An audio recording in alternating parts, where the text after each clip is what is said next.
¿Cómo va todo? Bien.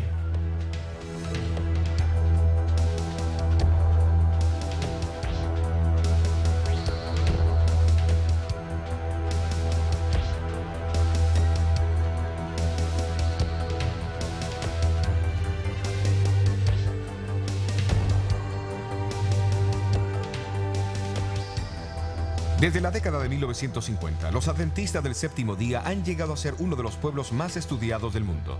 Más de 140 artículos científicos han sido publicados, estudiando a decenas de miles de adventistas.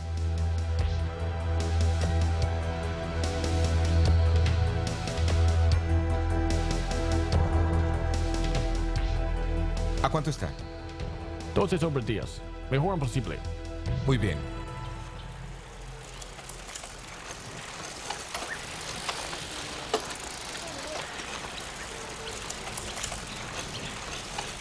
¿Y a qué se debe toda esta atención?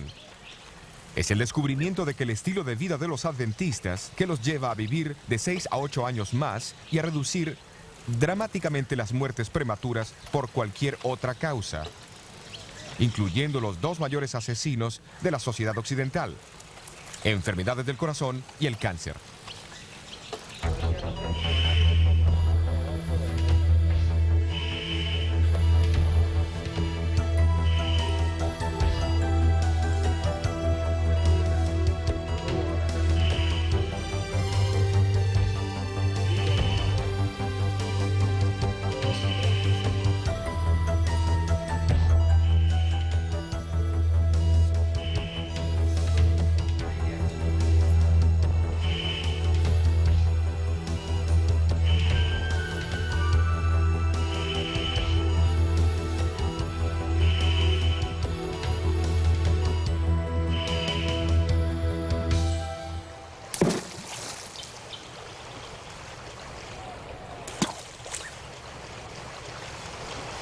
¿Cuál es la forma mágica? La ciencia moderna ha establecido claramente que existe un estilo de vida que promueve la salud y reduce dramáticamente el riesgo de enfermedades. Incluye una dieta variada de frutas, granos enteros, nueces y vegetales, y evitar la carne y productos que contengan grasa animal.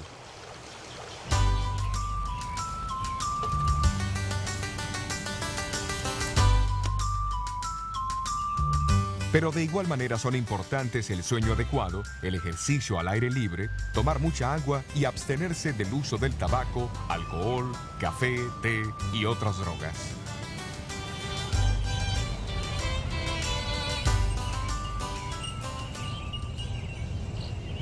Pero ¿cómo pudo ser que un grupo tan pequeño y relativamente desconocido llegase a adoptar principios tan avanzados más de 120 años atrás? Después de todo, hasta la mitad del siglo XIX, nadie entendía la causa de la enfermedad. La prueba para la teoría del germen todavía estaba en el futuro. No existían rayos X, aspirina, antibióticos o antiasmáticos.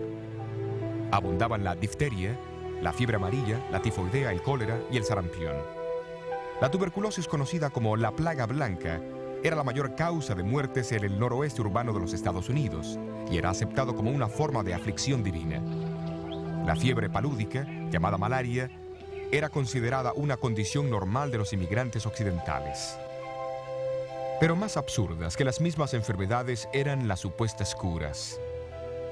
Para aliviar el sufrimiento de los pacientes, los doctores prescribían calomel o cloruro de mercurio, estricnina, arsénico, mercurio, salitre, opio, alcohol y tabaco. Muchos médicos prohibían a sus pacientes el uso de agua interna y externamente, mientras otros realizaban amputaciones con todo menos instrumentos adecuados y sin los beneficios de anestésicos.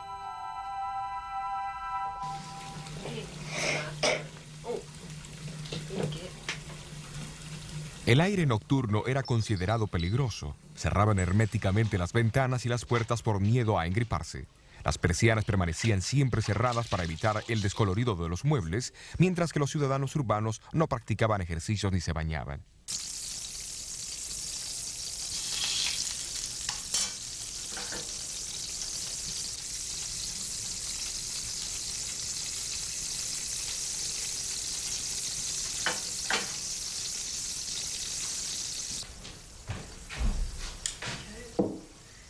La dieta pesada típica de cada día se basaba en carnes llenas de grasa y muy condimentadas, y de mucho té y café. La mayoría comía en grandes cantidades a cualquier hora del día o de la noche.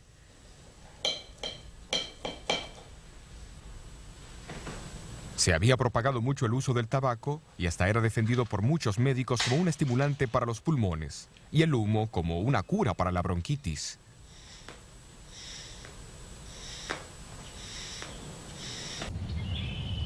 Casi nadie veía la relación entre la dieta y las enfermedades prevalecientes.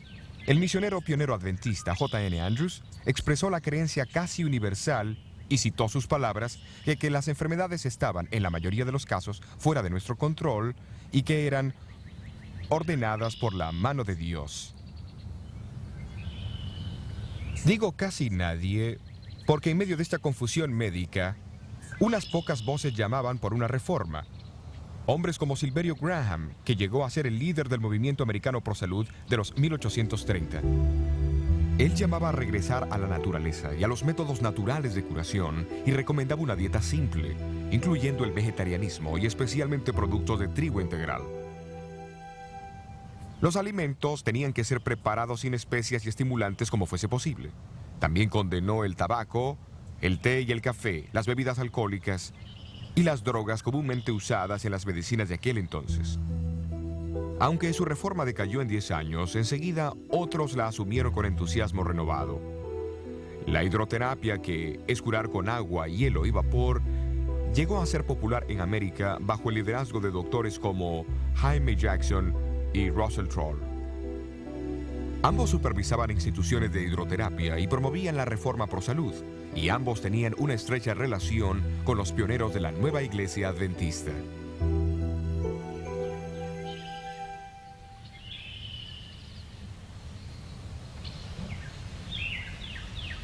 En 1858, aquí en el estado de Nueva York, el doctor Jaime Jackson estableció su casa en La Ladera, al norte del pueblo de Dansville. Era la institución de hidroterapia de más éxito. Jackson publicó un periódico mensual, Leyes de la Vida, donde resaltaba sus puntos de vista. Estrictamente opuesto a las drogas prescritas por sus compañeros, trataba a sus pacientes con métodos y remedios naturales. Enfatizaba especialmente la idea de la obediencia a las leyes naturales, enseñando que obedecer a la naturaleza es vivir. Creía que el maltrato del cuerpo también afectaba las capacidades morales del hombre, debilitando así su carácter. Entre los 1840 y 50 hubieron movimientos de reforma pro salud, pero al mismo tiempo existía gran ignorancia y descuido con respecto a la salud y la higiene entre la población de América. Fue en ese tiempo que Dios decidió alertar a los adventistas, guardadores del sábado, de su preocupación por la salud y la felicidad de todos. Como en los tiempos bíblicos, Él usó el don de profecía. Entre los años 1844 a 1848, Elena White recibió muchas visiones, pero ninguna trataba los principios de salud. En el otoño de 1848, se le fue mostrado que no solo el tabaco era perjudicial para la salud, sino que también lo eran el té y el café. Mucho antes que la ciencia descubriese la relación entre el tabaco y las enfermedades fatales y mostrase los peligros del excesivo consumo de café, muchos miembros de la iglesia comenzaron a alterar su estilo de vida en respuesta al llamado de Elena.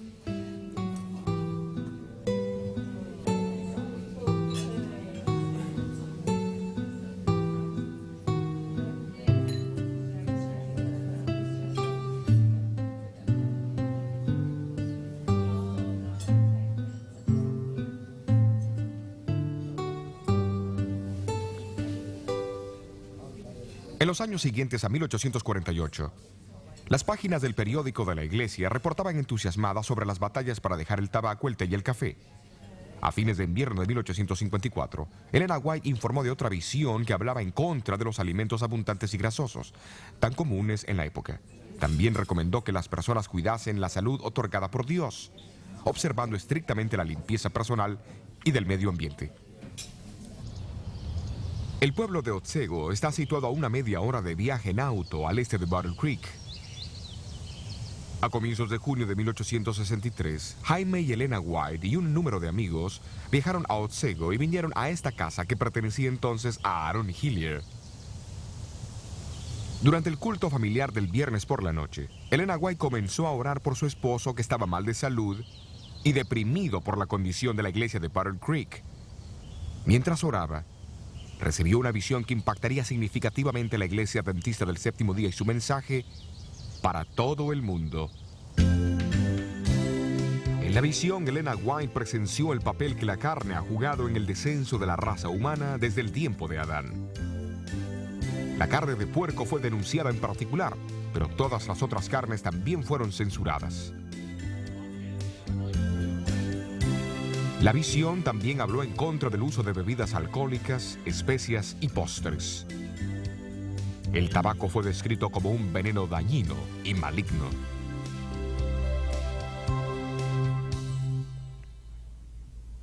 Recuerden que esto ocurrió unos 100 años antes del famoso informe del cirujano general de los Estados Unidos, El fumar y la salud.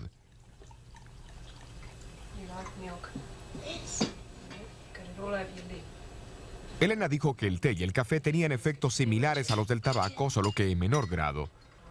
Le fue mostrado que comer demasiado, aunque alimentos buenos, o comer entre horarios o antes de irse a dormir, es distintivamente malsano. En el tratamiento de enfermedades, vio el terrible efecto de las drogas de ese entonces: el arsénico, la estricnina, el calomel y otras. Dijo que drogas venenosas también podían causar defectos en el feto, un hecho trágicamente confirmado por estudios científicos subsecuentes.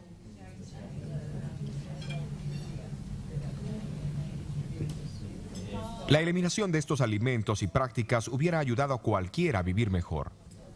Sin embargo, la visión no solamente corrigió errores, sino que también dio consejos en el lado positivo.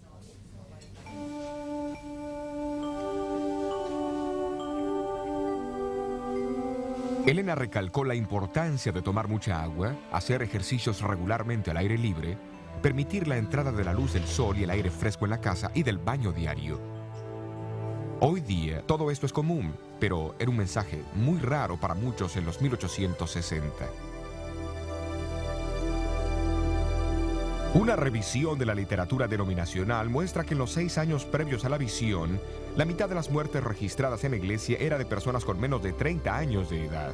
Es claro que cambios en los estilos de vida eran necesarios, hasta en la misma iglesia. Hasta donde a Elena le concernía, ella más tarde escribió: Me sorprendí de las cosas que se mostraban en la visión. Muchas de ellas estaban en contra de mis propias ideas. A pesar de eso, ella fue clara sobre las implicaciones del mensaje pro salud. La reforma pro salud es una de las ramas de la gran tarea que preparará a la gente para la venida del Señor.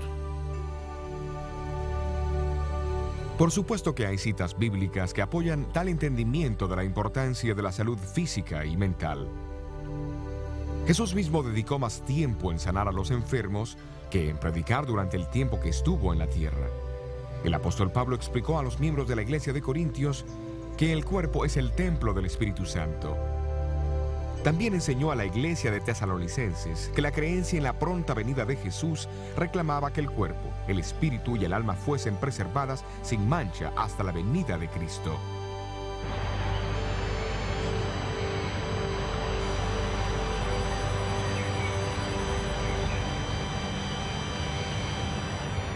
No es difícil ver que los conceptos de Elena White apenas servían para magnificar los puntos bíblicos de que cada persona tiene que rendir cuentas a Dios por la preservación de la salud. Pero ¿cuánto tiempo dependió ella de sus contemporáneos para obtener información? Elena White declaró que no leía ninguna literatura sobre salud, ni sabía de la revista del Dr. Jackson, Las leyes de la vida, antes de la visión. Por su itinerario ocupado, no pudo publicar la publicación hasta 1864. No fue hasta después de esto que leyó algunos de los libros y revistas populares sobre salud, de los cuales dijo: Me sorprendí al ver que están en armonía con lo que el Señor me ha revelado. Cuidadosamente seleccionó extractos de estas revistas que fuesen consistentes con lo que había visto en visión y los incluyó en sus publicaciones sobre salud en 1865.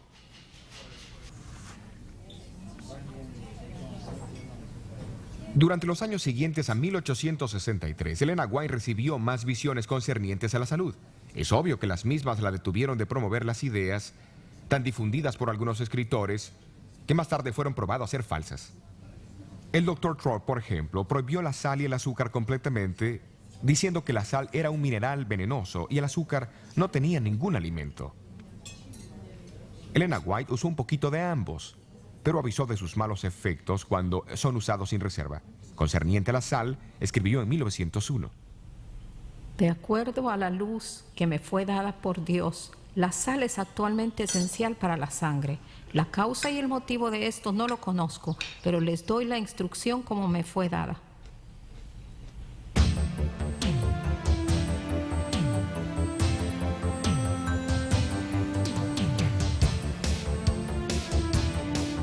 Mucho antes que los efectos del colesterol fuesen conocidos, ella escribió que el aceite de oliva era mucho más preferible que la grasa o el aceite animal. Promovió una dieta vegetariana, suplida con el uso limitado de la leche y huevos. Mucho antes que la ciencia confirmara sus beneficios, en verdad se ha descubierto que una dieta vegetariana promueve la resistencia de los atletas significativamente. Su preocupación sobre los alimentos refinados y el uso de mucho azúcar había sido ampliamente confirmado por investigaciones científicas.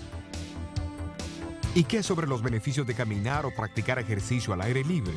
Del agua, de la luz del sol, de la recreación y el descanso adecuado que ella tan firmemente defendió. ¿Quién los negaría hoy? Tengo problema para entender a la gente agresiva. Se relaciona. Pero en los días de Elena, sus mensajes encontraron oposición. Contraria a la opinión médica de su tiempo, promovió la importancia de la función de la mente en el proceso de curación. Afecta a sus Hoy, relaciones con la su ciencia esposo, psicosomática reconoce el papel vital que la mente juega al vencer la enfermedad. Así que realmente no quiere enfrentar el trabajo o los problemas que tenga. En junio de 1982, un informe fue publicado por la Academia Americana de Ciencias y por el Concilio Nacional de Investigaciones, titulado La dieta, la nutrición y el cáncer. Reconocía que una persona al operar ciertos cambios en la dieta podría reducir abundantemente el riesgo de contraer cáncer. Las reformas sugeridas incluían comer muchas frutas, granos y vegetales, y reduciendo el consumo de grasas, azúcar, sal y alcohol, dejando a un lado el pedido de Elena White para la abstinencia total de bebidas alcohólicas. Este informe no se aleja ni un poquito de lo que ella misma escribió más de un siglo antes. Pero ¿qué de su propia salud?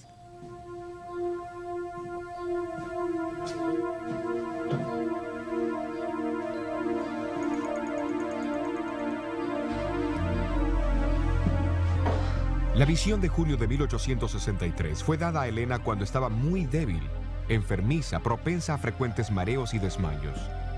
Sufrió del corazón toda su vida y sufrió de parálisis 5 veces antes de 1870. Se describió a sí misma como una gran consumidora de carne y que el pan especialmente era desabrido para ella. Pero aceptó la instrucción recibida y después de 1863 cambió su dieta y estilo de vida radicalmente. Como resultado, sus constantes mareos y desmayos la dejaron permanentemente y su salud comenzó a mejorar.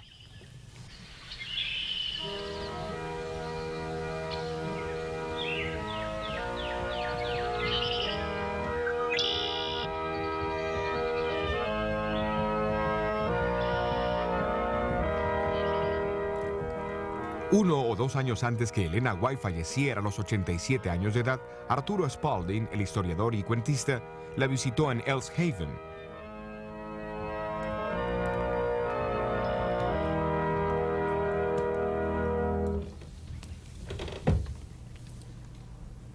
Después del culto familiar en la sala, ella salió hacia la antesala y con paso ligero y enérgico alcanzó las escaleras. Arturo Spalding ofreció ayudarla, pero ella respondió: Oh, no, gracias. Soy muy capaz de subir las escaleras por mí misma. Estoy tan activa como cuando era niña. ¿Como cuando era niña? No debiera decirlo. Cuando era niña estaba enferma y débil y con mala salud. Pero ahora el Señor me ha sanado y fortalecido y me siento mejor, mucho mejor que cuando era niña. Casi al final de su carrera, el Dr. Clyde McKay, profesor de nutrición en la Universidad de Cornell en Nueva York, fue introducido a los escritos sobre alimentación y nutrición de Elena White. Se impresionó profundamente y se quedó particularmente intrigado por saber las fuentes de esa información. Preguntó cómo una mujer con casi ninguna educación podía dar consejos de salud tan avanzados para su tiempo. Rechazó la idea de que los había copiado de sus contemporáneos. Después de todo, ¿cómo hubiese sabido cuáles ideas usar y cuáles rechazar de entre la perpleja colección de teorías y consejos sobre salud del siglo XIX? Muchos de los cuales fueron bastante irracionales y han sido descartados desde entonces. Él creyó que Elena tendría que ser una mujer sorprendente, con conocimientos avanzados a su tiempo, para hacer esto con éxito. Después de leer extensamente los escritos sobre salud del Dr. McKay, comenzó a dar conferencias con los conceptos de Elena White a varias sociedades profesionales. Estoy impresionado con la exactitud de sus enseñanzas a la luz de la ciencia de nutrición moderna. A pesar del hecho que sus obras fueron escritas mucho antes de la llegada de la nutrición científica moderna, no existe ninguna guía mejor disponible hoy. En 1865, la Iglesia Adventista había alcanzado una membresía de unos 4,000. Aunque poseía poca riqueza, había sido recordada en la visión de 1863, que la misma tenía una obra sagrada de alertar a otros sobre salud. Pero ¿cómo la Iglesia alcanzaría este blanco?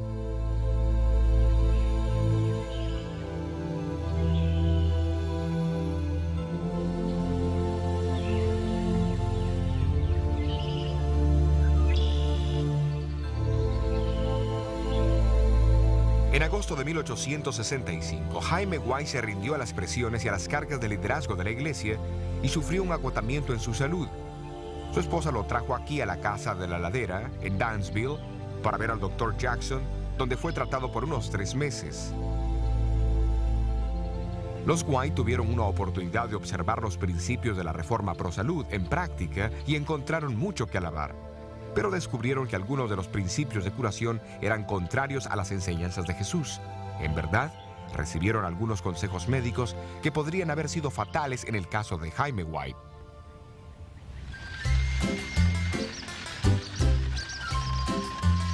En diciembre, Elena decidió retirar a su esposo de la institución de Dansville y viajaron a Rochester, en el oeste del estado de Nueva York.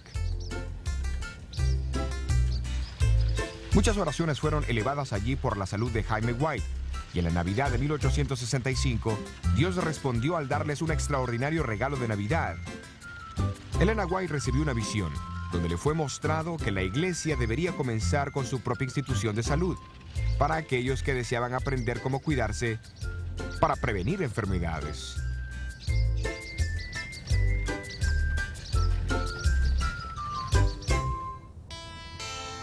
En el siguiente año, una vieja casa remodelada fue comprada al oeste de Battle Creek, Michigan, quien en ese entonces era un próspero pueblo industrial con una población de 5,000. Conocido como el Instituto Occidental de la Reforma Pro Salud, abrió sus puertas en septiembre de 1866 como el primer centro médico adventista del séptimo día del mundo. Circulares anunciando la institución declararon que ningún tipo de droga sería administrado. Solo métodos naturales de curación como el agua, el aire, la luz, el calor, la alimentación, el sueño, el descanso, la recreación, etc., serían empleados. La alimentación significaba una dieta estrictamente saludable, consistiendo de frutas, granos y vegetales. En 1875, el doctor Juan Hervey Kellogg, que recién se había graduado del prestigioso Colegio Médico del Hospital Bellevue en Nueva York, fue empleado por el instituto. Había sido alentado y ayudado financieramente en su carrera médica por los White. El año siguiente, a los 24 años de edad, fue nombrado superintendente médico del instituto, posición que ocupó durante los próximos 67 años. En 1877, el instituto vino a ser el Sanatorio Médico Quirúrgico de Battle Creek. Fue en el mismo año que Louis Pasteur presentó su teoría del germen a la Academia Francesa de Ciencias. El prestigio de la medicina estaba a punto de experimentar un cambio, y el Dr. Kellogg jugaría un papel importante. Cuando la reputación del sanatorio se expandió, se agrandaron considerablemente los edificios, y para 1885 era la institución de ese tipo más grande del mundo. A fines de los 1890, el personal contaba con casi 1000. Kellogg llegó a ser muy conocido como administrador, doctor, cirujano, autor, conferenciante, inventor y fabricante de alimentos. Porque leía mucho y viajaba a Europa para estudiar con los doctores sobresalientes de allí, estaba al tanto de todos los últimos adelantos en el conocimiento médico. Fue el autor de casi 50 libros, con una publicación de más de 1 millón de copias. Algunos fueron las primeras obras científicas autorizadas que se publicaron en América en sus campos respectivos. Fundó un colegio de medicina y en su vida realizó más de 22.000 operaciones quirúrgicas. La última cuando tenía 88 años de edad. Sus cirugías eran tan perfectas que la cicatriz de Kellogg llegó a ser una marca de fábrica. Condujo más de 5.000 conferencias públicas a cientos de miles de americanos. Vestido de blanco, regularmente hablaba con el sanatorio sobre los últimos progresos médicos y el sistema de vida saludable que promovió siempre. Inventó muchos tipos de aparatos para tratar a los enfermos, incluso este caballo mecánico. El presidente Coolidge usó uno para su ejercicio diario en la Casa Blanca.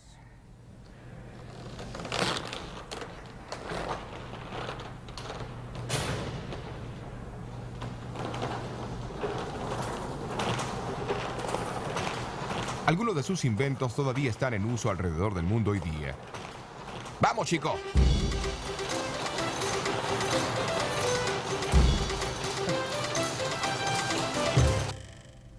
Kellogg también produjo variedades de alimentos de salud, incluso los copos de maíz que cambiaron el hábito de desayunar de millones. Después del desastroso incendio que destruyó el sanatorio en 1902, Kellogg determinó reconstruirlo más grande y mejor, aunque esto era contrario a la advertencia de Elena White y otros líderes de la iglesia. Su nuevo sanatorio todavía existe en Battle Creek hoy, pero es propiedad del gobierno de los Estados Unidos.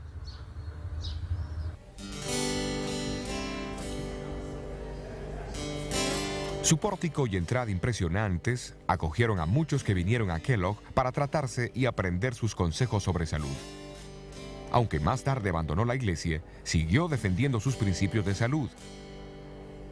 Famosos que lo visitaron durante sus más de 60 años de superintendencia incluyeron el industrial y financista Juan D. Rockefeller Jr., el autor Jorge Bernardo Shaw, el inventor Thomas Edison, el escritor soviético León Tolstoy, el explorador de las regiones polares Raúl Amundsen, la primera mujer en viajar sola a través del Atlántico, Amelia Earhart, y el presidente Guillermo Howard Taft, que está registrado como el paciente número 100.000.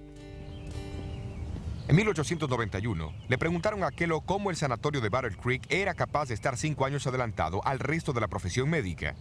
Kellogg respondió que si algo nuevo aparecía, instantáneamente lo adoptaba si concordaba con la filosofía y los principios de salud promovidos por Elena White.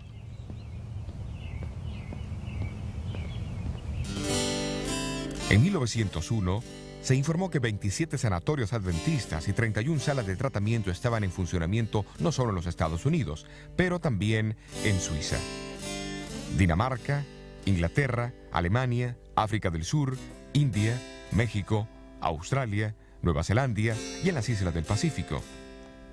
Elena White vivió en Australia desde 1891 a 1900. Durante su estadía fomentó el establecimiento de salas de tratamiento que fueron operadas inicialmente en Nashville, en los suburbios de Sydney, por 2 enfermeras que se habían entrenado en Battle Creek. Más tarde, el lugar se cambió para Summerhill, donde llegó a ser un sanatorio médico y quirúrgico.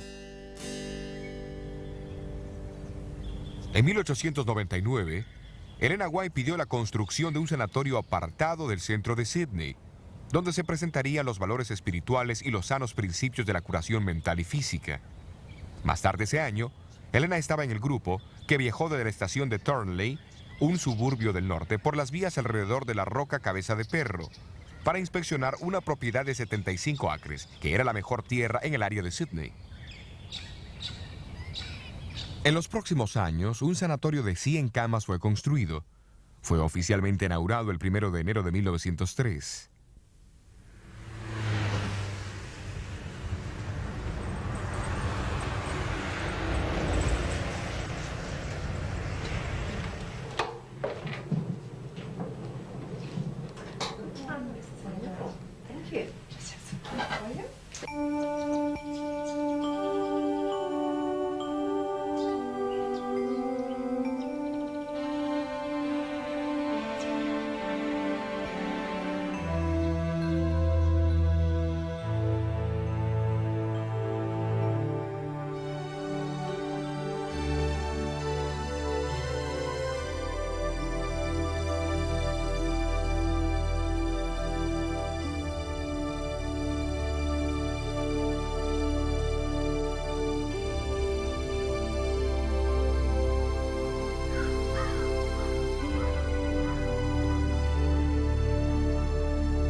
No mucho después de esto, un edificio de 3 pisos llegó a estar disponible en las hermosas campiñas del Valle Paraíso, cerca de San Diego.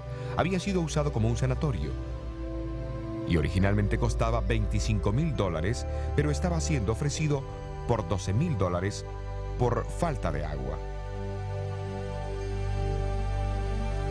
Las negociaciones siguieron por unos 18 meses, hasta que en 1904 el precio fue bajado a $4,000, mucho más bajo que el costo original, justo como Elena White había predicho. Después de que la propiedad fue comprada, ella logró los servicios de un perforador de pozos adventista, Salem Hamilton. Señor Hamilton, Señora, hemos llegado a 98 pies. ¿Se da cuenta que esos son 10 pisos para abajo? Y no hemos encontrado nada más que tierra seca y arena. ¿Está segura que el Señor quiere que usted compre este lugar? sí, estoy segura. 3 veces me ha sido mostrado en visión que debíamos asegurar esta propiedad.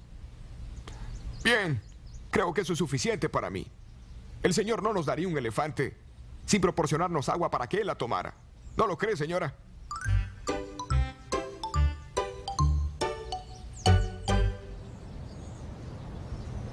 Salem Hamilton volvió a perforar y en el transcurso de 1 hora escuchó el ruido de un río subterráneo. Luego el agua comenzó a brotar y en esa noche creció a 18 pies, casi a unos 6 metros. El abastecimiento de agua del sanatorio estaba asegurado. Operado por la Iglesia Adventista del Séptimo Día, el Hospital del Valle Paraíso continúa ofreciendo su ministerio de curación a la comunidad vecina.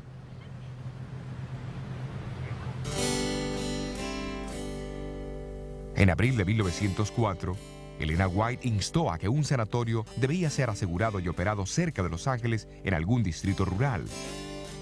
En Glendale, un suburbio de Los Ángeles, un edificio de 3 pisos sobre 5 acres de tierra, representando una inversión inicial de $50,000, fue ofrecida a la iglesia por $26,000. En 1904, fue comprada por $12,000, mucho más bajo que el precio original. Después de la compra, Elena White desafió a los gerentes con estas palabras. La curación espiritual y la física debe ser dada a los que vienen para curarse. Palabras que todavía motivan la operación del hospital el día de hoy.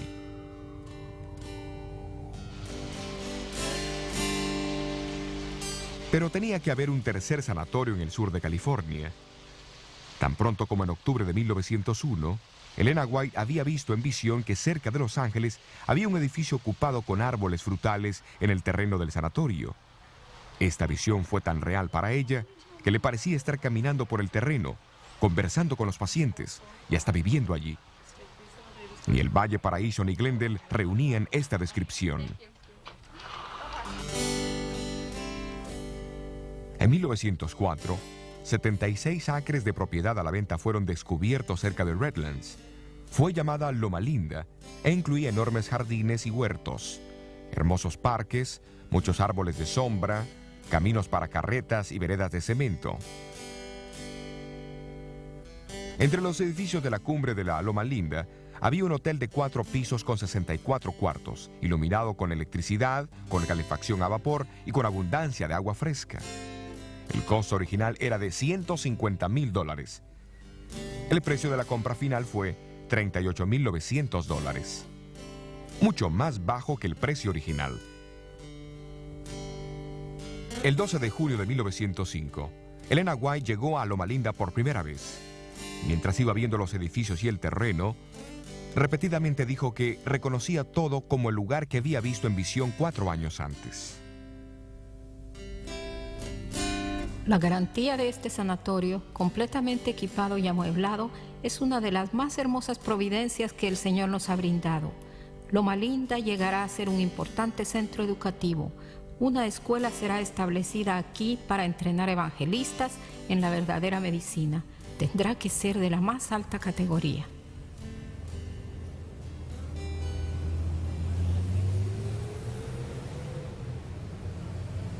Aquellos que la fundaron tenían poco dinero, pero poseían una fortuna en fe en Dios y en su poder para traer esperanza y sanidad a los que sufren. Hoy, la Universidad de Loma Linda opera como una de las más grandes escuelas de medicina en el oeste de los Estados Unidos y se encuentra al frente en el conocimiento e investigación de la medicina. Este acelerador de protones es el primero del mundo en su clase.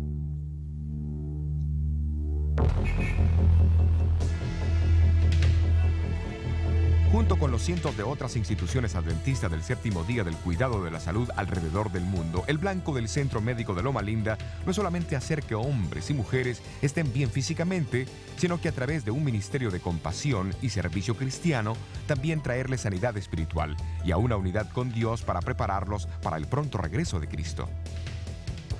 Tal blanco refleja el propósito predominante del programa adventista para el cuidado de la salud, como le fue revelado a la iglesia a través del don profético otorgado a Elena White. Ese propósito envuelve mucho más que adoptar una dieta vegetariana o decidir parar de fumar o de tomar alcohol. Abarca no solo la cura de enfermedades, pero también su prevención. Su ejemplo y motivación vinieron del infinito amor de Jesús, del divino buen samaritano, que vino a un mundo de enfermedad, dolor y muerte, para traer sanidad física, mental y espiritual. Hoy, Él nos pide que sigamos sus pisadas.